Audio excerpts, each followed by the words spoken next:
Oi, pessoal. A gente vai começar o estudo sobre genética e nós vamos começar aqui falando sobre a definição.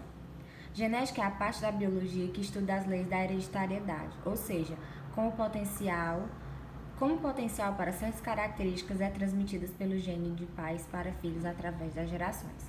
Então, todas essas características que são repassadas de pai para filho está relacionado com a hereditariedade e com a transmissão de genes, certo? No seu DNA.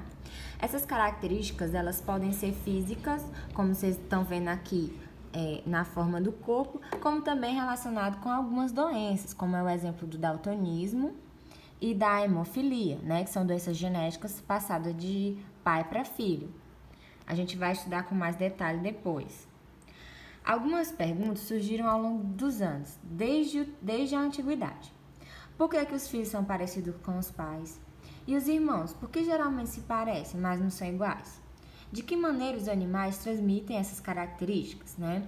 Então, eles queriam saber, desde a antiguidade, quais eram esses segredos, onde estava a resposta para essas perguntas e outras, né, que tinham sobre a genética.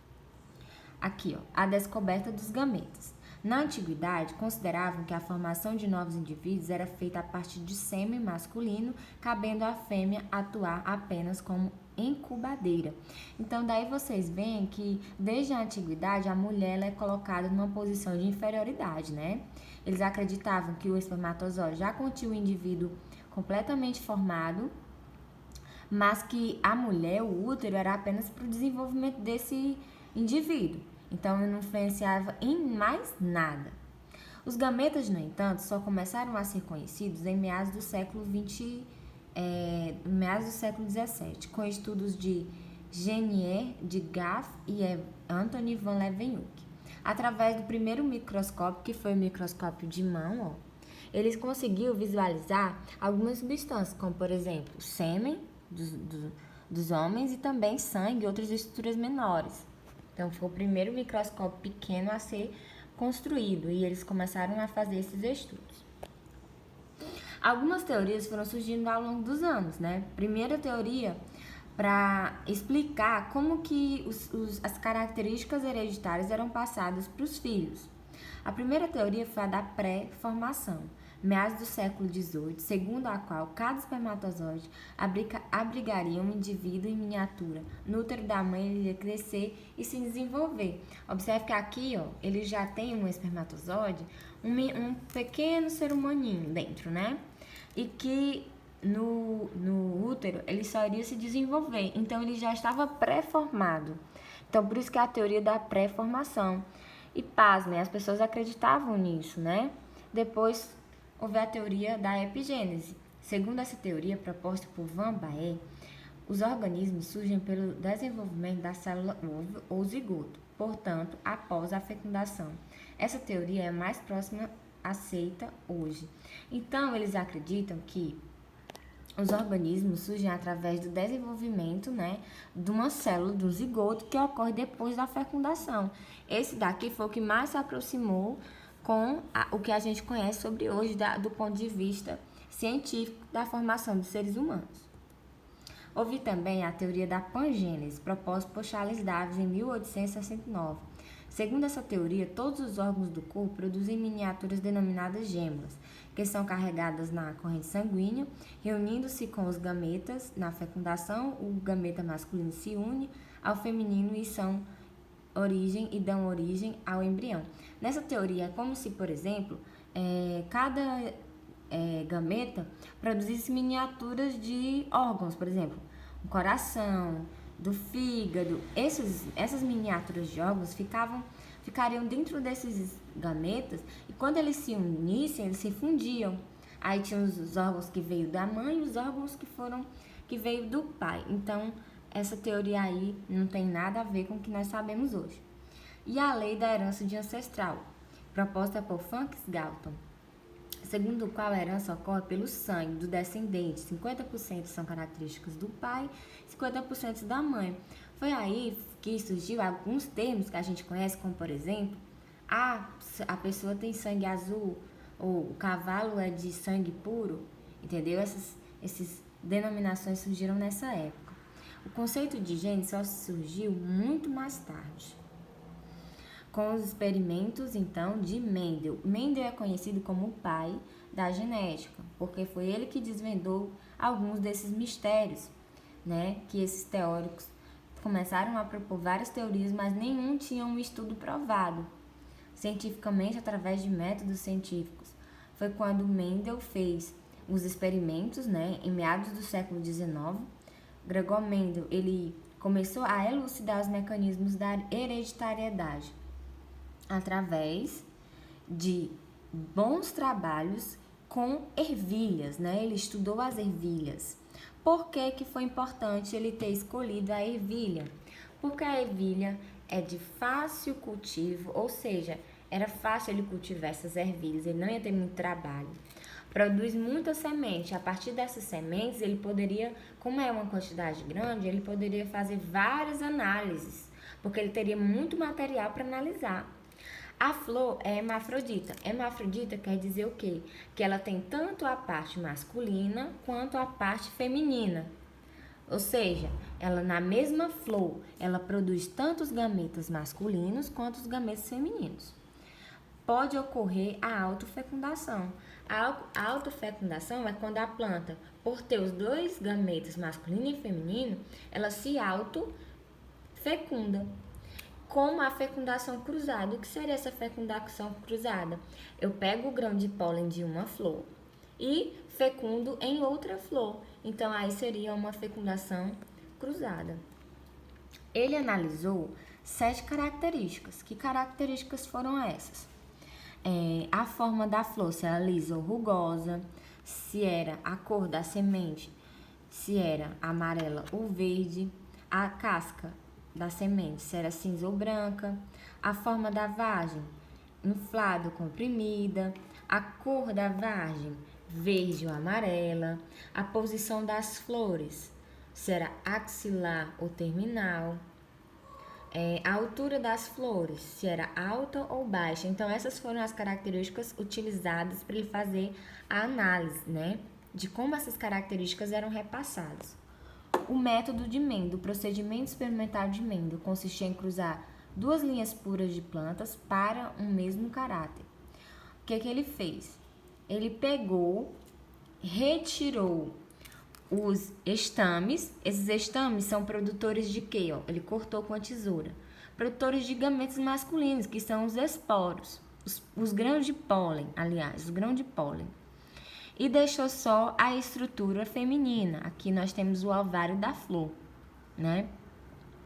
Ele foi lá na outra flor e pegou os grãos de pólen dessa flor aqui, que tinha características diferentes, e fez uma fecundação cruzada, ó. Colocou esses grãos de pólen nessa flor que ele tinha retirado os estames com os pólen dela. Então, fez uma fecundação cruzada. Cruzamento de 2 plantas puras, linhagens puras.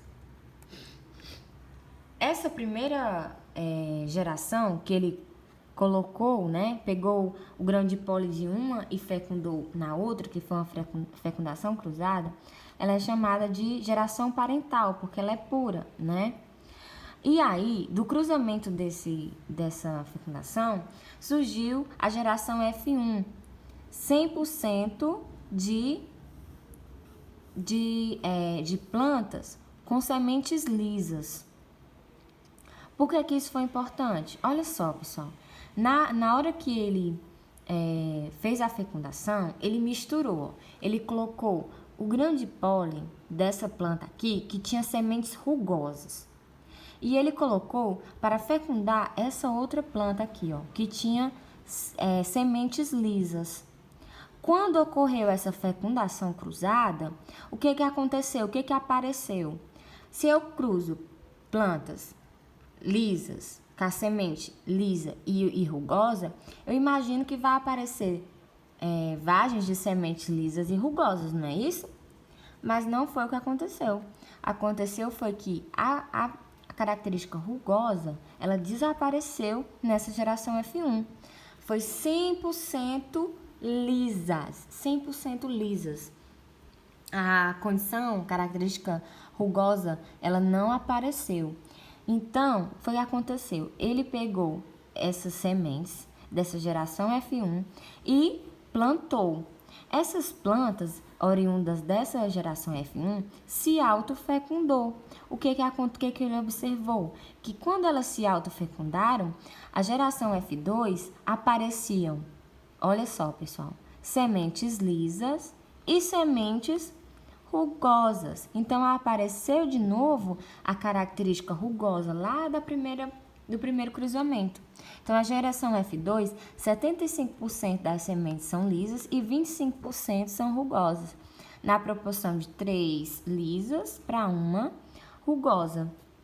Olha só, isso foi muito importante. Se a gente analisar aqui, ó, nós vamos ter aqui na formação de gametas sementes lisas, representado por a letra Rzão, Rzão, e semente rugosa, que na formação dos gametas, representado por Rzinho, Rzinho. Quando eu fecundei essa com essa, gerou uma semente Rzão, que veio da lisa, e Rzinho, que veio da rugosa. E essa característica, ela foi 100%, o que, pessoal? 100% lisa. Quando eu cruzei novamente, tipo uma semente misturada dessa, de novo, com outra Rzão, Rzinho, tá aqui, ó, Rzão, Rzinho com Rzão, Rzinho. Eu obtive 3 sementes lisas e 1 rugosa, como eu mostrei na figura anterior. Nas aulas posteriores, nós vamos fazer exercícios para a gente fazer esse quadro, que é chamado de quadro de Pinet, para a gente descobrir qual a porcentagem esperada de cada situação. É claro que hoje a gente não vai se delimitar a isso, porque são coisas para a próxima aula. Conceitos de Mendel. Cada organismo possui um par de fatores responsáveis pelo aparecimento de determinada característica. Que par de fatores são esses? Esse aqui, ó. Esse aqui é Rzão, ó, que é para a semente lisa, e esse Rzinho, que é para a semente rugosa. Então, é um par de fatores para determinada característica. Esses fatores são recebidos dos indivíduos paternos e maternos. Cada um contribui apenas com um fator de cada par. Digamos, então, que esse Rzão ele recebeu do pai e esse Rzinho da mãe, se a gente estivesse analisando, digamos, separadamente. Quando o indivíduo tem 2 fatores diferentes, pode ocorrer que apenas uma das características se manifeste, que é a dominante, e a outra não apareça, que é a recessiva. Nesse exemplo aqui, pessoal, nós observamos que a característica lisa, ela é dominante. Por quê? Porque quando eu cruzei lisa e rugosa, foi só a lisa que apareceu e a rugosa não apareceu mais. Então, o que eu quero dizer? Que essa característica lisa, como ela se sobressaiu sobre a rugosa, então ela é uma característica dominante, ok? Observe outra coisa aqui. Quando eu observo no quadro que eu cruzei, a característica dominante ela é sempre representada pela letra maiúscula. E a característica que não é dominante, é recessiva, ela é caracterizada pela letra minúscula. Observe que quando eu tenho 2 Rzão, eu tenho a característica dominante que é lisa. Aqui eu tenho um Rzão e um Rzinho. O Rzão de um gene dominante e o Rzinho de gene recessivo. Mas observe que quando eu venho uma característica recessiva acompanhada de uma característica dominante, o que vai se expressar é a característica dominante, que é lisa, e não a recessiva, que é rugosa. A rugosa só vai se expressar se vier só ela, se ela vier acompanhada de outra recessiva. Se vier acompanhada de uma dominante, ó, não se expressa a característica recessiva, que é rugosa, e sim a característica dominante, que é lisa. Os fatores de um par contrastante de características não se misturam. Então, na hora da formação dos gametas. Observe aqui, ó. As explicações de Mendel para a herança dos 7 caracteres de ervilhas deram origem à primeira lei de Mendel. A primeira lei de Mendel diz o seguinte, ó. Cada caráter é determinado por um par de fatores que se separam na formação dos gametas, indo apenas um dos fatores para cada gameta, que é, portanto, puro, ok? Então, aqui, na hora que eu vou formar os gametas, ó, eu jogo só um, ok? Ó, aqui tem 2 Rzinhos, eu coloquei 1. Então, ele se separa na hora da formação dos gametos. A gente vai ter uma aula só para isso. Aqui nós temos aqui, ó, interpretação atual dos fatores propostos por Mendel. Ó. As células do corpo da maioria dos organismos são diploides, 2Ns, ou seja, nelas os cromossomos ocorrem em pares. Há 2 cromossomos de cada tipo. Nós temos aqui o cariótipo humano. Nós sabemos que nós temos 23 cromossomos, 23 pares de cromossomos. Olha, observe que eles vêm aos pares. Então, eles são o quê? Diploides. Diploides por quê? Porque são 2, ó. 1, 2. 1, 2. 1, 2, ok? Então, diploide porque se refere a 2 cromossomos, um par de cromossomos. Os cromossomos de um par possuem o mesmo tamanho e a mesma forma. São chamados de cromossomos homólogos. Observe que nesse cariótipo humano, aqui é os cromossomos da espécie humana. Eles foram separados de acordo com o seu tamanho, a sua forma. Esses aqui são maiores, ficaram juntos. Esses aqui, ó, como são pequenininhos, eles ficaram junto com os pequenininhos. Então, esses aqui que são parecidos, eu chamo que eles são cromossomos homólogos. Esse é homólogo desse, esse é homólogo desse, esse é homólogo desse. Então, cromossomos homólogos que são parecidos, ok? Em cada par, um dos cromossomos tem origem paterna e o outro tem origem materna. Por exemplo, digamos que esse aqui eu recebi da minha mãe e esse eu recebi do meu pai. Esse eu recebi da minha mãe e esse do meu pai. Por isso que a gente tem 50% do nosso genes, do nosso DNA proveniente do nosso pai e 50% do nosso DNA proveniente da nossa mãe. E o que é um gene, pessoal? É a menor porção do DNA relacionado a um efeito que pode ser detectado no corpo. Nós temos aqui o DNA que foi enrolado na forma de cromossomo. O cromossomo é esse aqui, tudo isso aqui é o DNA. Só esse pedacinho aqui, ó, desse cromossomo, eu chamo de gene, porque ele vai estar relacionado a uma determinada característica. Produção de uma proteína que vai dar, por exemplo, uma característica como a cor do nosso olho, ou seja, ele vai ter uma funcionalidade na produção de RNA. Então, esse pedacinho aqui que tem um efeito detectado no nosso corpo, que ele vai ser transcrito, é que vai ser chamado de gene. Então, o gene é um pedacinho do nosso DNA. Aqui, ó, nós temos outras denominações que nós devemos aprender. O lugar de um cromossomo onde o gene está situado é chamado de locus. Observe que aqui, ó, nós temos um cromossomo e aqui nós temos outro. Esse aqui não são cromossomos homólogos. Por que são homólogos? Porque são iguais, ó, os tamanhos são iguais. São relativamente iguais, são parecidos. Esse aqui é um cromossomo herdado da minha mãe e esse aqui do pai. Observe que o locus, o gene, é o local onde o gene está inserido. Então, aqui eu tenho um gene e aqui eu tenho outro gene. O local desse gene eu chamo de locus, ok? Um par de cromossomos homólogos apresenta genes que atuam na mesma característica. Exemplo, a cor da ervilha. Olha só, nós temos aqui, ó, esse gene que está relacionado com a cor da semente da ervilha. Esse aqui é o gene para a cor amarela e esse aqui é o gene que vai expressar a cor verde da ervilha, ok? Os cromossomos homólogos em cromossomos homólogos pode haver diferenças de um mesmo gene. Essas diferentes formas ou versões são chamadas de alelos. Assim, no cromossomo pode haver um alelo do gene para a cor da semente amarela e no outro alelo correspondente do par pode haver um alelo para a semente verde. Como assim? Observe essa imagem. Aqui nós temos o local específico onde está o gene, que é o locus gene.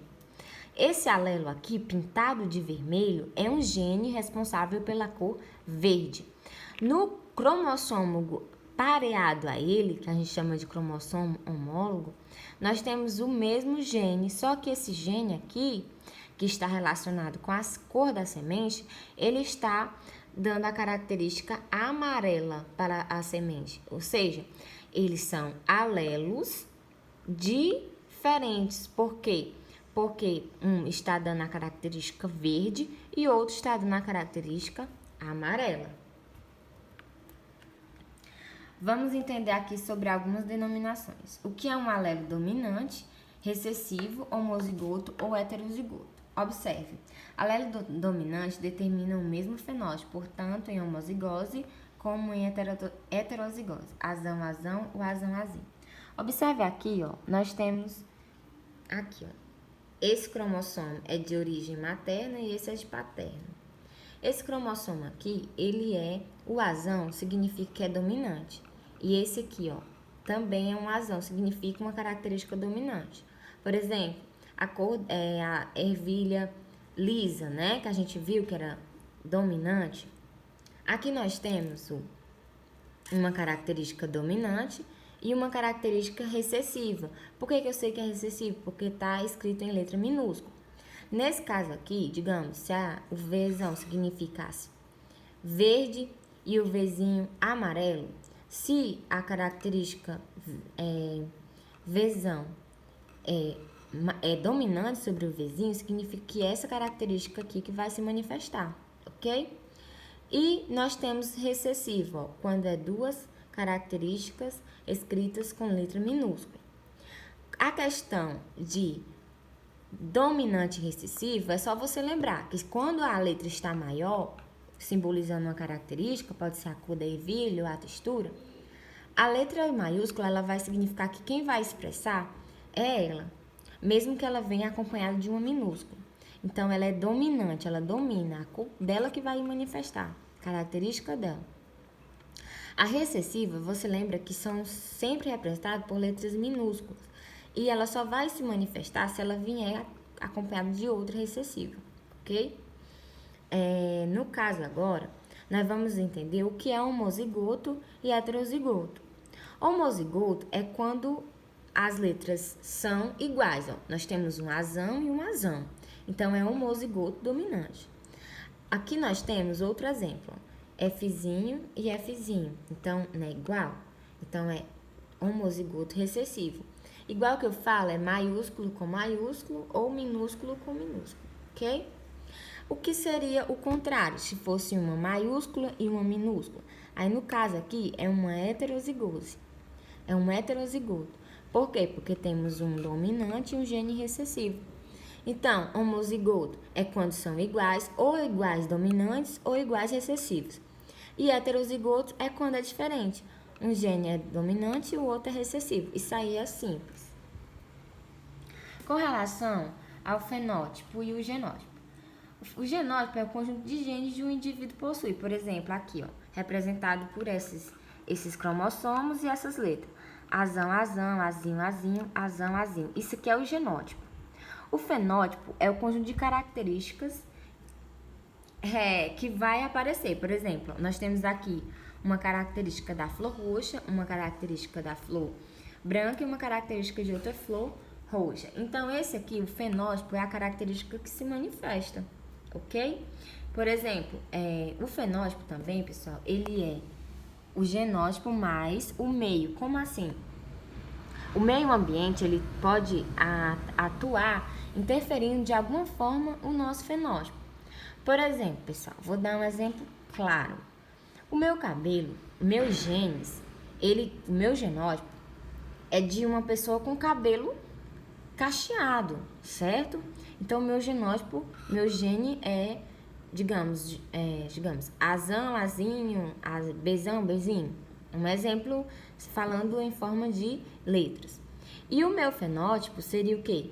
Cabelo cacheado. Porém, eu posso utilizar o meio para mudar isso. Eu posso mudar o meu fenótipo? Posso. Como é que eu faço? Eu peguei e alisei o meu cabelo, fiz uma progressiva. O meu fenótipo mudou. Por quê? Porque eu fiquei com cabelo liso. Mas o meu genótipo continua de cabelo crespo. E se um dia eu tiver um filho, a característica liso não vai passar para o meu filho. Por quê? Porque o meu genótipo não mudou. O que mudou foi a aparência, o fenótipo. Outro exemplo também, pessoal, são de pessoas que têm genótipo para ser gorda. Não tem aquelas pessoas, aquelas famílias que a família todinha é gorda, né? Tem suas tem obesidade. Então, digamos que a pessoa tem um gene para ter a obesidade, mas ela é uma pessoa que pratica atividade física, se alimenta direito. Então, o fenótipo dela, como o meio ambiente alterou de alguma forma, o fenótipo dela não vai ser de uma pessoa gorda, vai ser de uma pessoa magra. Então, o genótipo dela é de uma pessoa gorda, mas o fenótipo aparece diferente de uma pessoa magra porque o meio ele interferiu nessa característica. Então, é importante que vocês aprendam isso também. Eu espero que tenha ficado entendido e até a próxima.